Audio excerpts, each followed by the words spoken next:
असेल त्याच्या माथ्यावर सुद्धा क्रिमिनल टाईपचा शिक्का या शासनाने मारून ठेवला होता. एवढा काळा कुट्ट कायदा बंजारा समाजावर लादला गेला. मित्र हो, ही फार मोठी जखम घेऊन आम्ही स्वातंत्र्याची पहाट पाहिली. ही बळबळणारी जखम आम्हाला वाटलं की आपल्या सौख्य आपल्या राज्यामध्ये आपल्या देशातील सरकारामध्ये ही जखम भरून निघेल, याच्यावर मलमपट्टी होईल. परंतु त्यावर मलमपट्टी झाली नाही. उलट या जखमेला आणखी कुरतडून त्याच्यावर मीठ चोळण्याचं काम या आपल्या देशातील राज्यकर्त्यांनी केलेलं आहे. आम्ही लढलो म्हणून गुन्हेगार झालो आणि ज्यांनी चापलुसी केली, ज्यांनी त्याचे लांगल चुंदन केले ते राजे झाले, ते राज्यकर्ते झाले. मित्र हो, बंजारा समाजावर जर काही अन्याय झाला असेल ते खऱ्या अर्थाने बंजारा समाज हा लद्दी लादत होता, इकडून तिकडे जात होता. त्यानंतर बोली भाषेच्या आणि भौगोलिक याच्यामध्ये जे काही राज्याची रचना झाली त्याच्यामध्ये इकडचा भाग तिकडे तिकडचा भाग इकडे अशा हेराफेरी झाल्यामुळे बंजारा समाजाची वेगवेगळ्या राज्यामध्ये वेगवेगळ्या ठिकाणी वेगवेगळ्या प्रवर्गामध्ये नोंद झाली. विशिष्ट एका प्रवर्गामध्ये त्यांची नोंद होऊ शकली नाही म्हणून बंजारा समाजावर अतोनात अन्याय झालेला आहे. मित्रो, आपल्याला सगळ्यांना माहित आहे हैदराबाद स्टेट आपला होता. त्या हैदराबाद स्टेट मध्ये आपल्या आज महाराष्ट्र राज्यामध्ये असलेला मराठवाडा हा भाग त्यामध्ये होता. त्या हैदराबाद स्टेटच्या गॅजेटमध्ये स्पष्ट उल्लेख आहे सगळ्यात मोठी जमात म्हणून, सगळ्यात मोठी अनुसूचित जमात म्हणून बंजारा समाजाचा उल्लेख आहे. त्यानंतर सीपी अँड बेरार स्टेट, त्याची राजधानी आपली नागपूर होती. विदर्भ हा स्टेट होता. 10 जानेवारी 1950 मध्ये अनुसूचित जमातीमध्ये बंजारा समाजाचा तिथे समावेश केलेला आहे. त्या ठिकाणी 4थ्या क्रमांकावर बंजारा समाजाचं नाव आहे. बंजारा समाजाच्या त्या ठिकाणी 4थ्या क्रमांकावर नाव आहे. परंतु जेव्हा महाराष्ट्राची निर्मिती झाली ते आरक्षण आम्हाला लागू झालं नाही. पण आंध्र प्रदेशामधून जेव्हा तेलंगणा वेगळा झाला त्यावेळेस तेलंगणामध्ये अनुसूचित जाती जमातीची सवलत आम्हाला भेटली. 2000 मध्ये बिहारमधून झारखंड वेगळा झाला त्यावेळेस सुद्धा आम्हाला झारखंडमध्ये अनुसूचित जमातीचे आरक्षण लागू झाले. परंतु महाराष्ट्र शासनाने आमच्यावर अन्याय केला. आमच्या 1950 मध्ये महाराष्ट्रामध्ये वसंतरावजी नाईक यांचं नेतृत्व फळाला आलं. पुसदचे नगराध्यक्ष झाले तेव्हा पंडित जवाहरलाल नेहरू समोर त्यांनी आपली बंजारा समाजाची कैफियत मांडली. त्यांनी सांगितलं की आमच्या स्त्रीच्या गर्भामध्ये असलेल्या मुलांच्या कपाळावर सुद्धा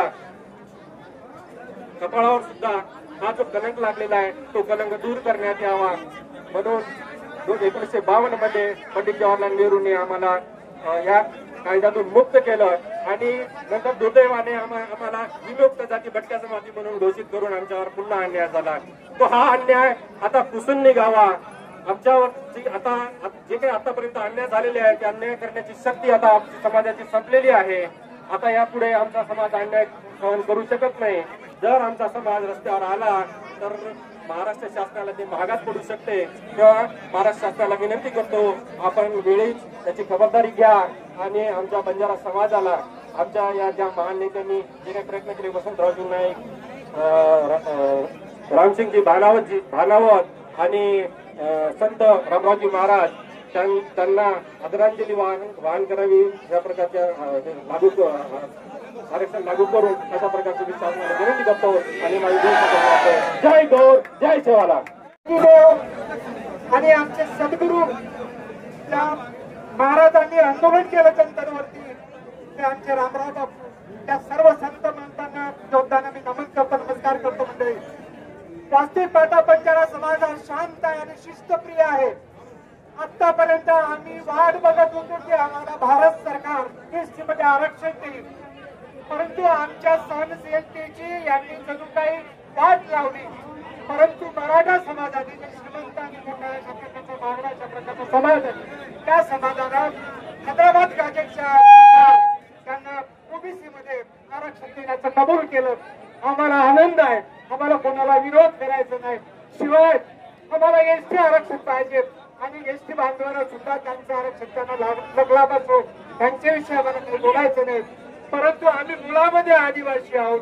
सुरुवातीपासून आम्ही संघर्ष करणारे लोक आहोत. 5 मूल्य सांगितलेले आहे की जे आदिवासीमध्ये जाऊ शकतात, एसटी मध्ये जाऊ शकतात.